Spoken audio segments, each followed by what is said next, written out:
Today, we're going one-on-one with Dr. Renee Fowler Hornbuckle as she gives an in-depth, step-by-step, retrospective look on recalibrating your life from the inside out.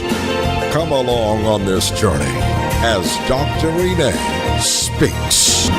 I'm Dr. Renee, and today on Dr. Renee Speaks, we have a very special guest with us. You know, I am a firm believer in our young people, our young adults, our youth, in fact, the millennials. You know, and people have a lot to say about the millennials, but I believe in them. I believe that they are our emerging leaders. I believe that they're the next generation, and I believe that they have a lot to say to their generation, and I believe they have a lot to say that we need to listen to. So today, I have with me a very special guest, all the way from Holland, from the Netherlands. She is currently the reigning Miss Holland of Miss Beauty. Let me get this right. Miss Beauty of South Holland. I think that's what it is. But she is the reigning beauty queen. But you know, the thing about opportunities like this is that she is able to use this platform to be able to speak out, to use her voice, to be able to make a difference in the world in which we live in. And so I want you to help me welcome to the show Miss Hanna. I'm not even going to try to say her last name, okay? Because you already told me I couldn't speak Dutch. It's very difficult, so. Okay, you heard that from Miss Hanna. So, Hanna, welcome to the show today. We're so delighted to have you all the way from the Netherlands here in America. Let's talk about your experience for a moment to what you think of America. Oh, wow. America is like totally different from Europe for what I've experienced up until now. Everything is just so much bigger. Well, you're in Texas, first of all, so everything's bigger in Texas. So I know, but really, when we're going out to eat and everything, I try to ask for small, but I still get like the largest size of what we have in Europe. So the difference is like I'm not really used to everything being so much bigger, but for me, it's like amazing to see how different it is. Just the whole experience, it's amazing to be here. Wow, well, we're so glad to have you here. And since you've been here, you've actually had the opportunity as a young woman. I tell you what, let's just start with you telling us a little bit about yourself, because actually you're a PK, your parents were preachers, and you kind of stepped into that, but you also are a very accomplished young woman. You have matriculated through the educational systems. I'm not going to tell everything I know about her, because I think she's pretty phenomenal. But just share what you would like everybody to really know about you. Well, I grew up in church with my parents, of course, as pastors. And I remember for a moment in my life, I actually wasn't very happy to be in church all the time because of the things that I saw behind closed church doors, like the disappointments, people gossiping here and there. And I had the idea of, is this what Christians really should be like? So I saw many things happening in church that I got disappointed about, things that weren't supposed to be, in my opinion. And at the age of 12 or even 10, I think, I was just so hurt by church that I was in church, but I didn't want to be in church. And I was holding on to this disappointment that it grew into bitterness, actually. So God really had to bring me out of that, because it wasn't until I was 18 or 19 years old that God was telling me, don't look at what people are doing in the churches, don't look at what they're doing to your parents, because I heard conversations of my parents that I wasn't supposed to hear. Conversations where they were just very brokenhearted, actually. And God told me, let that go. You have to let go of that pain that you're holding onto for all of these years, because I cannot take you anywhere. And the devil will just keep you in hostage. He will keep you in that bondage if you just don't let go of the hurt. So I told God, I'm going to let go of it. I will be in church even if I will be the only person in there, and I will worship you still. Because I'm not doing it for those people, I'm not doing it for my parents, I'm just doing it for myself and for you. And at that time, I just began to grow spiritually when I was 19 years old, 20 years old, up till the point that I'm now. And I'm just very grateful that God brought me out of it, because I could not see the positive things in churches anymore, only the negatives. And I did not even have a positive thing to say about churches, because I thought, it's really only disappointing and hurtful. But I thank God that really He changed my perspective. He broke me out of that cage that I was in because of the disappointment and the bitterness and the anger. Wow. I think the thing of it is that, to experience that at such an early age, 10 or 11 or 12 years old, because the truth of the matter is that things like that happen all the time. To have that impact you in such a great way at such a young age, and then to be able to, how did that make your teenage years in terms of just your view of God? Well, I wasn't like doubting if God exists or anything. I knew that He was there, and I knew that. But it was just the people. It was really the people and my perspective of churches, and I didn't not believe in God anymore. But it was just my relationship with Him was kind of tempered because I wasn't as involved as I used to be because I was just hurt. So you can understand that. Therefore, my relationship with God became like weaker because I wasn't just in my mind really involved and ambitious anymore as I used to be. Yeah. So that kind of changed, and I couldn't impact anyone around me because I just wasn't really. Wow, now that's powerful right there, because you don't make an impact when you're feeling a certain way because you don't even talk about God. You don't really let people know that you've had this experience with God. And so, what did you see happen with your generation during that time of those teen years when you were not speaking and grabbing them out of the hand of the enemy? Because obviously you're in a place now in your maturity where you see the need for your generation to come back to God. So just think about, if you will, at 13, 14, and 15 years old, did you see things happening that you knew you could speak to, but you chose not to because of your own personal experiences? I did. I see the same need now as then. There's just so many things happening in the world, especially to the youth. We're so tempted to do a lot of things that are not right in the eyes of God. So much lust, so much lawlessness, so much unrighteousness, and you're just tempted to go into the things of the world. And it hasn't changed now. It was always like that. The thing that I just noticed is that when my relationship was weak with God, I became more easy to be influenced by the world than that I was influencing the world instead. So, I had this desire when I was 18 that I was talking to my mom, like, why can my friends go out and stuff? So I desired to go out with my friends because they asked me, like, just go out, it's fun.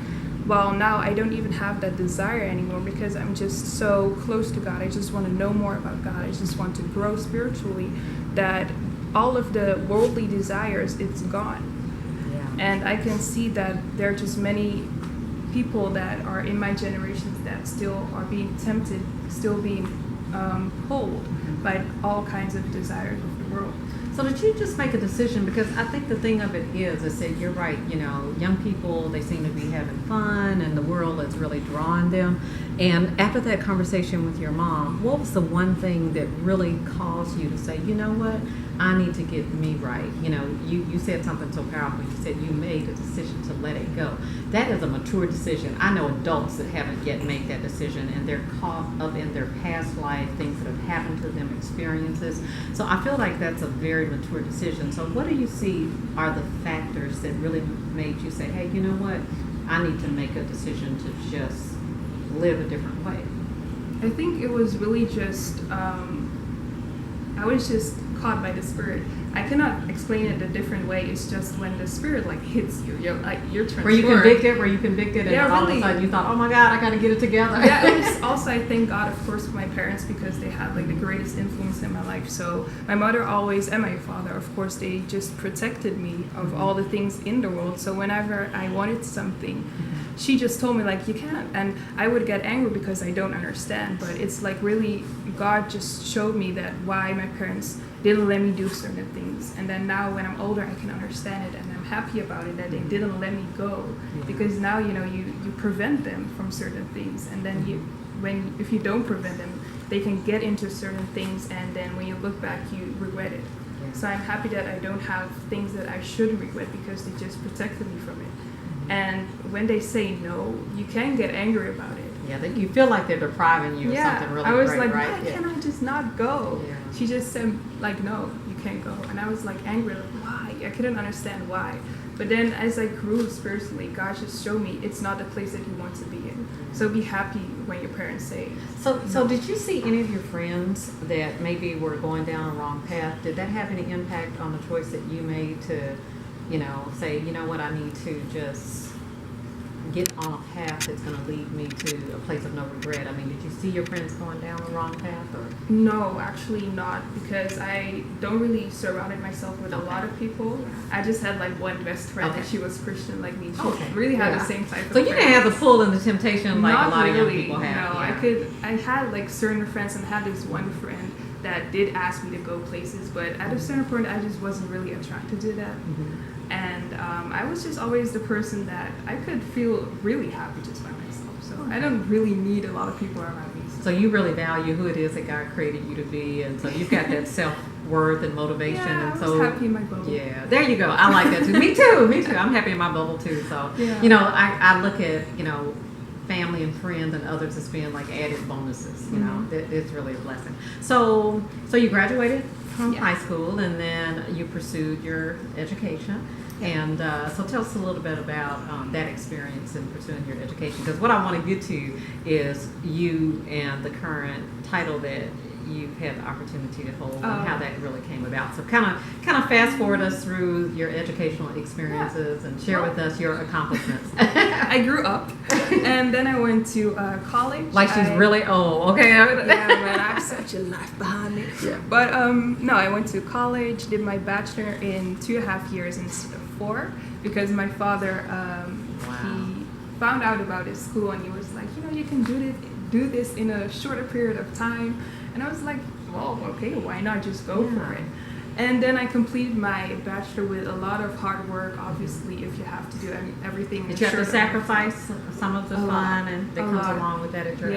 Yeah. But luckily, I was that person that, I didn't have a lot of people pulling me to go here and there. At a certain point, my friends did not really invite me to go places because they knew I was busy. Yeah. And once I had a friend showing up to my door, and my father was just like, she's studying. So I didn't really even get to see her, but I was happy that my father did so, because I just had to stay focused. I didn't really want people showing up, and because that would just distract me.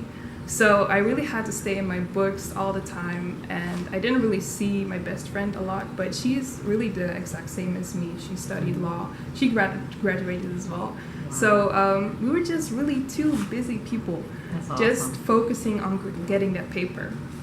And when I did, of course, the feeling that you have, just all the amount of blood, sweat, and tears that you've put into it. And then I went for my master's degree, and then I graduated this year. Oh, congratulations. Now, after graduation, most people would go and get a job, but you chose a different path. You decided you were going to compete in some of the local pageants. Tell us a little bit about that. Yeah, I was actually, because of Steve Harvey. All right.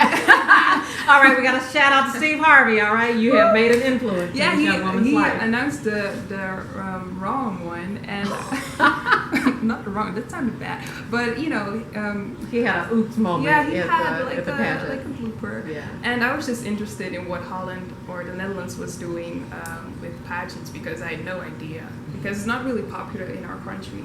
But I was still doing my master's degree actually, but we were finished with the classes and stuff. So I just had to write my thesis, do an internship. So it was kind of this resting period where I had some time, and I just looked up what we do, and I just clicked the first link that I saw, and it was very easy to enter. So I just figured, why not? It's 3 o'clock in the night. I don't really have something to do. And I just entered, and they called me out to come, and then I became a finalist. Oh, that's wonderful. Now, also during that time, I think you had also another motivating factor. Your father transitioned from earth to heaven, and I think you found some motivation in busying yourself also with this pageant, with this purpose. But I understand there was a platform that you also saw as a cause that you could speak out about, your father and his sickness and his illness. And so I commend you for taking that step and using your voice, for a worthy cause. And so I think it's beautiful that you found a way to maybe walk through your grief or a difficult time in your life by doing something so fulfilling. I mean, that's incredible. I just love that. Yeah. It was hard, because indeed at a time when I found out about this pageant, he was already sick. So when I saw the charity that they were helping, I was very intrigued to do something as well, because they help little kids that lose their hair because of cancer. Wow. So I was like, that's just such a beautiful cause, and I could relate because of my father's sickness. So when he passed, I was really motivated indeed to do a lot for that charity and to just be involved with other girls who are raising money for the same cause. So I was just surrounded by beautiful girls with a good heart, and knowing that all the money that we raised went to these children. So I really felt fulfilled, very much. That's incredible. So what would be the one thing that you would speak to maybe your younger self or to younger girls that might be trying to figure it out, whether I hang out with my friends or if I really study? What would you say to really encourage them? Because, I believe that God gives each of us a divine purpose and we have to get on that path. But I know the times in which we live in, it can be so challenging. There's so much, coming at the youth and the young people of the world today. So what would be one bit of wisdom that you would share with them so that they would make certain that they would fulfill the destiny that God has for them? I would really say to take time for yourself. I mean, I had those times because I just had to study, so I had my 4 walls of my room. But even now, I really notice that whenever I take the time for myself, I just can see what my qualities are, what my gifts are, what my talents are, and I can discover what I want to do. I mean, you grow up, you have so many friends and people telling you stuff and pulling you to certain places. You don't really know what you want for yourself when you're younger. So when you're already at that point in your life, take time to just discover what you like. Don't mind the things that other people tell you. Just focus on what you want to do for yourself and really take that time. Like, if you need to write time down for yourself, then write it down that this is really my time for myself. Then you need to do it like that, because now I've seen the things that I've liked. I had that time to really discover what I'm good at, to discover what my talent is and how I can use that for the kingdom purposes. So I'm happy that I had that 4 walls around me, just to think what my life is going to be about and how that can impact others at the end. Well, let's talk real quickly as we get ready to bring this to a close. Let's talk a little bit about the impact of social media on your generation, because I think that a lot of times you may have, young people, especially young girls, that are in their 4 walls by themselves, but they're influenced yet still by social media. True. And sometimes the effects are quite negative, So what do you feel about that? And because again, so many young people are dealing with the issues around cyberbullying, and they just don't have quality of life that I think that or they don't pursue a quality of life because they don't think that it's achievable. So I think social media, how do you feel about social media and how that can be used to really infiltrate this generation to be able to do more, be more, and be who God calls them to be? Well, first of all, I turned off my phone when I really had to. Wait a minute. She turned off her phone. Did y'all hear that? When did you turn off your phone? When you had to, when you're studying? When I had to study, I just turned my phone off or flight mode. Okay, lesson number 1, turn the phone off. I'm talking to some adults now. I think that we get so consumed and then we believe that everything is truthful that we see on that eye to the world of technology. Yeah. So turn the phone off. That's wisdom. I think some statistics even show how much time the phones consume of our lives.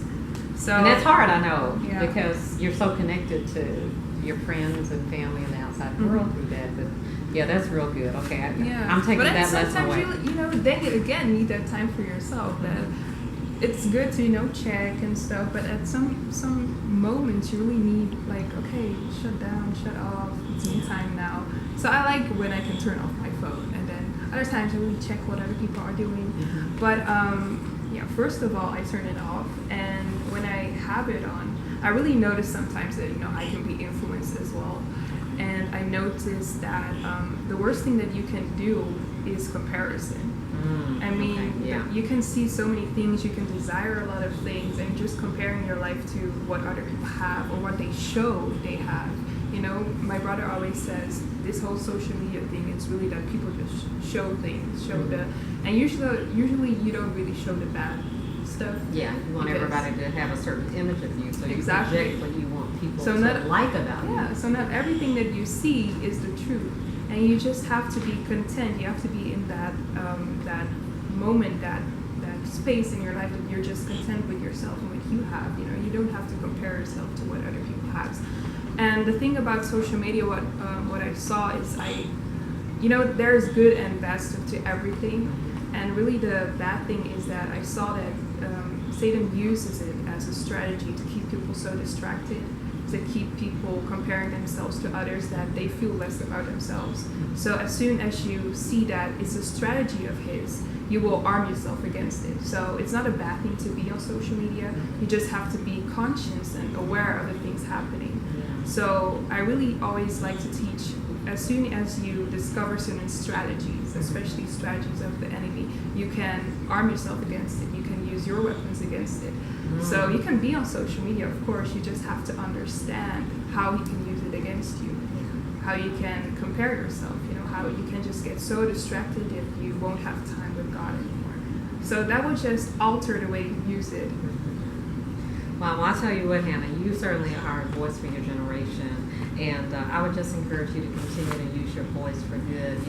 I think quite often, we throw everybody into the same group, and that's not necessarily true. As you've seen here today, we have young women, and they're young men too, that are rising up and they're speaking wisdom and insight and know-how, and they're doing it in a relevant way for their generation. And so that's a blessing. And she said so many things that are so profound today. She spoke about how you as a generation, you got to know who you are. You've got to know your identity. I think that's first and foremost. And it's not saying that you won't have struggles, that you won't have difficulties, but you've got to know, first of all, who you are in God. You've got to know that you do have resources and people and individuals that can relate to where you are. And just like they've made it out, so can you. And so I want to thank you, Hannah, today for being with us and sharing with us that insight to those young people and to the older generations as well. Because the thing of it is that, you know what, God wants to use each of us for so much greatness and so much goodness. And the enemy's going to fight us on every hand. Yeah. He comes to kill, to steal, and destroy. That's his assignment. And as you've heard today, we've got to be aware of his devices. And I'm telling you, a lot of what we experience in our world today are the devices that the enemy uses. So we're in the world, but we're not of the world. We've got to be a standout. So Hanna and Dr. Renee are speaking to you today, and our prayer is that you are listening. To partner and or support Dr. Renee, visit ReneeHornbuckle.com.